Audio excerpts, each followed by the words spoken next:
Okay, Todd wanted to start to kick this off with his presentation. Me, Todd, and Wayne are all working on a similar experiment that has to do with dynamic nuclear orientation, or NMR, APR, basically hitting samples with a laminar magnetic field and then hitting it either with microwave energy or megahertz range energy, depending on the Larmor precession of either the nucleus or the electron, the valence bands. So Todd, if you can unmute yourself, you can start this presentation by sharing your screen, and we can get going.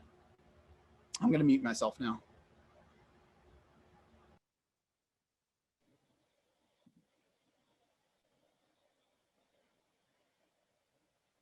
All right, can you see it? We can see it, Todd. Thank you. All right. Okay, so like I was saying, I came out with a model of quantum gravity that is intended for engineering purposes. And I've been working on an experiment. And so I did a write-up here that'll explain what the experiment's about and why I'm doing it. So it's proposed that the gravitational fields may be interpreted as a reduction of the relative available driving power, the watts, of the electromagnetic zero-point field. Gravitational time dilation and length contraction may then be interpreted as a loss of power in the interaction between matter and the zero-point field. It is hypothesized that the loss of power is due to increased radiative damping within matter due to Larmor radiation at the Compton frequency. The relative damping factor affects the relative ground state energy of the quantum mechanical harmonic oscillators such that the mean square fluctuations of matter reproduce the behavior attributed to and resulting from the space-time metric of general relativity.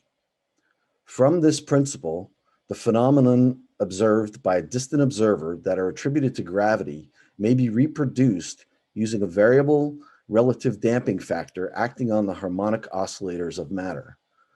Using nuclear magnetic resonance to stimulate Larmor radiation, experiments may be conducted which demonstrate gravity and anti-gravity accelerations without the need of planetary size masses and energies. Okay, so just really quick, because this is from my presentation before for those who didn't see it. I use scalar magnetic flux, quantized scalar magnetic flux. This is the basis of resistance because ohms is basically flux per unit charge. And the scalar field is here, and it's the variable that is used to change the gauge in the Lorentz gauge. And this variable has units of magnetic flux. So when you take the derivatives, you get your electromagnetic gauge potentials, but this scalar field has no effect on electric and magnetic fields, for example, because you take the gradient, curl of the gradient, 0. So, but this is the seat of the behaviors that I'm about to discuss. So, assuming, and this is part of the hypothesis, that the Larmor precession frequency is also the Compton frequency at that scale of an electron, just as an example. And that the rest energy of the fermion or electron can be written as mc squared is Planck's constant times the frequency. So, and that frequency would then be the Compton frequency. So we assume that the frequency is the Larmor precession frequency, and then the gyromagnetic ratio times a scalar magnetic flux value gives us this frequency. And that gyromagnetic ratio is given to us as 28 gigahertz per Tesla. And so you back calculate to get the scalar magnetic flux density, which is about 4.5 billion Tesla at the scale of an electron. So that's where your G over C to the fourth comes from. It's a huge number. And that's the energy density in the zero-point field at that scale. But because this is a scalar field that has no direction, and so the the statistical average is 0.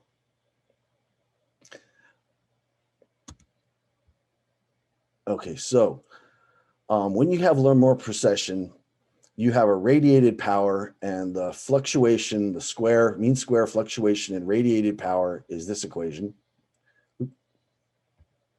And from the 0-point field, proportional to omega cubed, you get a power fluctuation that is this equation. And when these two are equal, for that particle in that region, space-time is flat. There's no motion in that. There's no curvature or gravitational field. It could be different power values, but as long as these two are equal, then the particle is in equilibrium with the vacuum.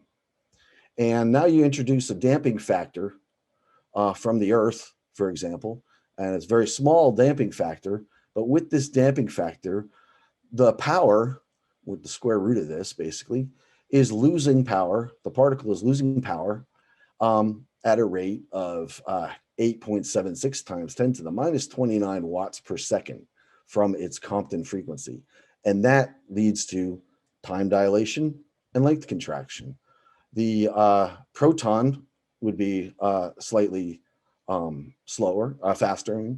And the good news is that regardless of that 4.5 billion Teslas, a 1 kilogram is losing about 100 watts a second. So that's not an unreasonable number, 100 watts per kilogram per second. So my experiment that I'm working on, and I've been working on this for the better part of 2.5 months now, putting everything together, is to demonstrate I can generate the generation of repeatable nuclear magnetic resonance signals and control of the Larmor precession frequency using a uniform magnetic vector field applied to a sample of deionized water or other material samples.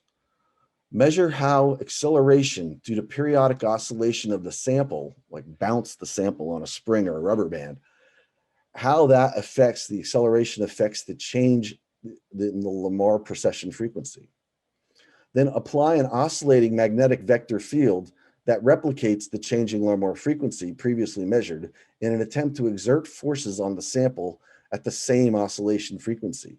So this is grabbing hold of those fermions and trying to exert a force on them all together, all at the same time, all the particles moving, accelerating uniformly. So we then apply a static magnetic field vector field gradient and attempt to nullify the weight of the sample. We also do the reverse the field gradient and attempt to increase the weight of the sample, and then repeat for various other materials. Now this is all with a vector field. I haven't yet figured out how to do it with a scalar field. When I do, this list will be repeated. So this is my little lab bench over here. And this is my setup, or the initial part of this setup. I have a pair of Helmholtz coils here, 44 turns. They could generate a field of up to 300 Gauss. And then I have a 9 millihenry coil here that is actually wound in the same direction as the Helmholtz coils so that I can create a gradient in here. So I can either have a nice uniform field in this area, or I can have a gradient field passing through it. The field lines would be in the same direction, but it would be stronger here, and I can get a gradient this way.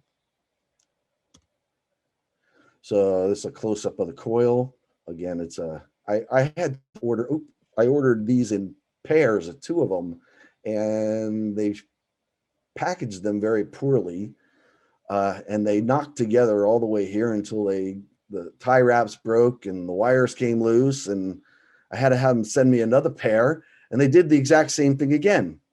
So then I had them send me another pair, and I told them to individually wrap them, please, and I finally got a pair that were usable.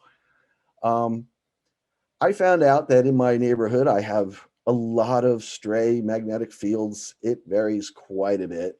So I got some at Paul Murad's suggestion. I got myself some High Mu 80, sheet metal and built myself a 0 mu chamber, a 0 Gauss chamber. So this is actually 3 layers of high mu 80 mu metal and a bottom. It's 12 inches in diameter, and then another layer that's about a 1/4 of an inch less than that. Oops, I can't hit it. And then the inner layer is 8 inches.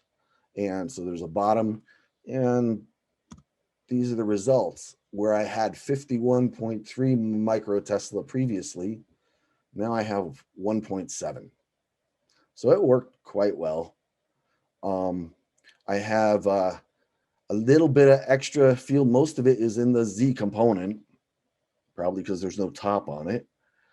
But what I did was I added a thin coil here in between to null out that last little bit of Z field. I don't know why it keeps doing that. And then this is my pre-polarizing coil, and this is my sample tube. So the sample goes down this tube, which can be weighed or bounced or whatever I want, and it sits inside this coil. And then I can adjust the magnetic field however I need it and take readings. And this coil is then attached to a circuit board that I designed. Excuse me.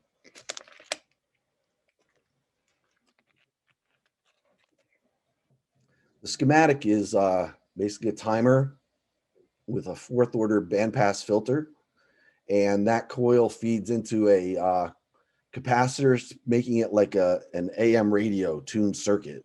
So I tune it for the frequency I'm looking for from the resonance of the protons. And then I amplify that with a very sharp filter. And then that signal gets fed out this little SMA connector because my scope probes are way too noisy. And then that goes into my oscilloscope. And then that coil hooks over here to the board, and the MOSFET is used to charge the coil to polarize the water. Then when the coil lets go, it is clamped. The voltage is clamped by this metal oxide varistor and drained very quickly by these resistors. So it's over damped. So I don't have any oscillation.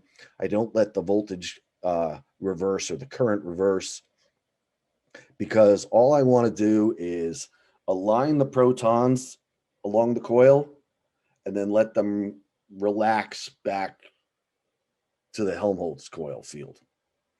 And in that way, as I can, the harder I polarize them in that direction, the faster I can get them spinning.